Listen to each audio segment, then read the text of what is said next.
వేదిక మీద ఉన్నటువంటి ఎన్టీ రామారావు గారి కుటుంబ సభ్యులకు ఈ యొక్క కార్యక్రమాన్ని విజయవంతం చేయడానికి వచ్చినటువంటి మీ అందరు కూడా మనస్ఫూర్తిగా నమస్కారాలు తెలియజేస్తూ మరి ఈరోజు ఈ వేదిక మీద ఒక ఎమ్మెల్యేగా నేను మాట్లాడుతున్నానంటే ఇదంతా మన రేవంత్ అన్న గారి యొక్క ఆశీస్సులు, కాంగ్రెస్ పార్టీ యొక్క ఆశీస్సులతో, మీ అందరి యొక్క ఆశీర్వాదంతో ఈరోజు ఎమ్మెల్యేగా మీ ముందు మాట్లాడుతున్నాను. ఇంత పెద్ద అవకాశం నాకు కల్పించినందుకు పెద్దలందరికీ మీ అందరు కూడా మనస్ఫూర్తిగా ధన్యవాదాలు తెలియజేస్తూ ఈరోజు ఎన్టీ రామారావు గారి 103వ జన్మదిన సందర్భంగా ప్రపంచవ్యాప్తంగా ఉన్నటువంటి తెలుగు వారందరికీ జయంతి శుభాకాంక్షలతో పాటు అట్లానే బక్రీద్ పండుగ మైనార్టీ సోదరులందరూ కూడా బక్రీద్ పండుగ శుభాకాంక్షలు తెలియజేస్తూ మరి ఈరోజు మహానేత ఆ రోజు గతంలో జూబ్లీహిల్స్ బై ఎలక్షన్స్లో ఎంతోమంది ప్రజలందరూ కూడా ఈ ప్రాంతంలో పెద్దలు ఎన్టీ రామారావు గారి స్టాచ్యూ కావాలని,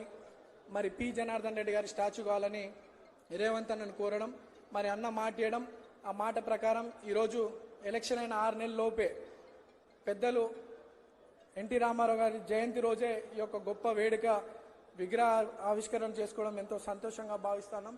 ప్రజలందరూ కూడా 4-5 రోజుల నుండి గౌరవ ముఖ్యమంత్రి గారికి ఎంతో కృతజ్ఞత తెలియాలని ఈరోజు ఇంత పెద్ద ఎత్తున రావడం జరిగింది. మరి అంత పెద్ద మహానుభావుడి విగ్రహం మా చేతుల మీదుగా జూబ్లీహిల్స్ కాన్స్టిట్యున్సీలో మాకు ఈ అవకాశం ఇచ్చినందుకు మనస్ఫూర్తిగా రేవంత్ అన్నకి కృతజ్ఞతలు తెలియజేసుకుంటూ కేవలం విగ్రహ ప్రతిష్టనే కాదు, ఈ నియోజకవర్గంలో సంక్షేమ పథకాలతో పాటు కోట్లాది రూపాయల నిధులు అన్న శాంక్షన్ చేయించడం, అభివృద్ధి కార్యక్రమాలు కూడా బాగా జరుగుతూ ఉన్నాయి.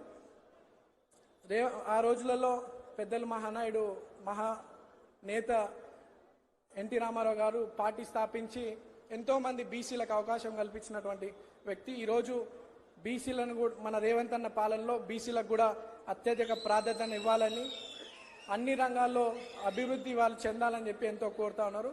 మరి గడిచిన బై ఎలక్షన్లో ఒక బీసీ బిడ్డగా నాకు అవకాశం కల్పించినటువంటి రేవంత్ అన్న ఈరోజు ఒక నవీన్ యాదవ్గా మీరు నన్ను చూస్తూ ఉన్నారు.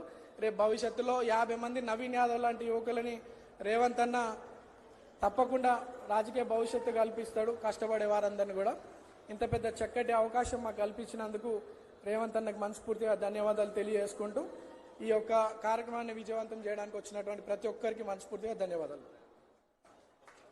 యువ నవీన స్వరానికి ధన్యవాదాలతో వేదిక పైన సభలోనూ ఎందరో పెద్దలు ఉన్నారు, ఎన్టీఆర్ గారి అభిమానులు ఉన్నారు. ప్రజాపాలన ప్రభుత్వంలో అభివృద్ధి సంక్షేమ కార్యక్రమాల పట్ల ఆత్మీయత కనబరుస్తూ తమ తమ బాధ్యతలు నిర్వర్తిస్తున్న ఎందరో ఉన్నారు. అందరికీ నమస్సులతో పెద్దలు మండవ వెంకటేశ్వరరావు గారు శుభాకాంక్ష పలికేందుకు ఆహ్వానిస్తున్నాను. శ్రీ మండవ్ గారు.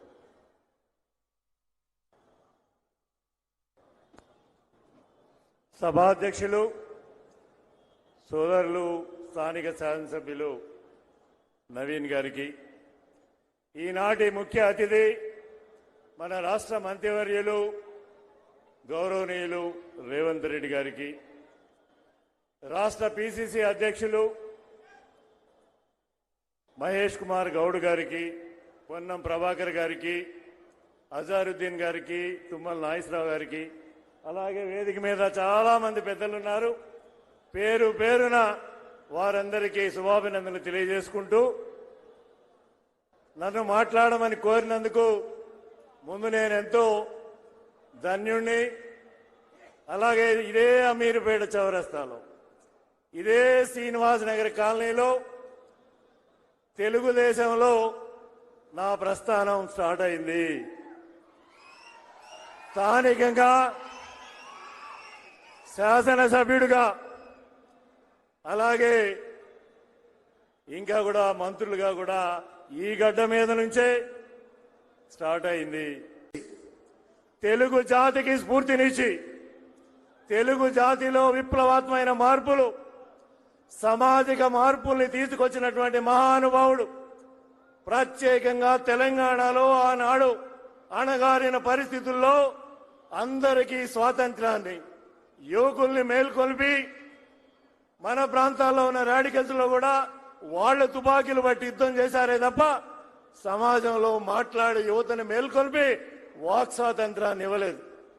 ఆ రోజుల్లో ఉన్నటువంటి పటేల్ పట్వారీ వ్యవస్థని, దొరల వ్యవస్థని, భూస్వామ్య వ్యవస్థని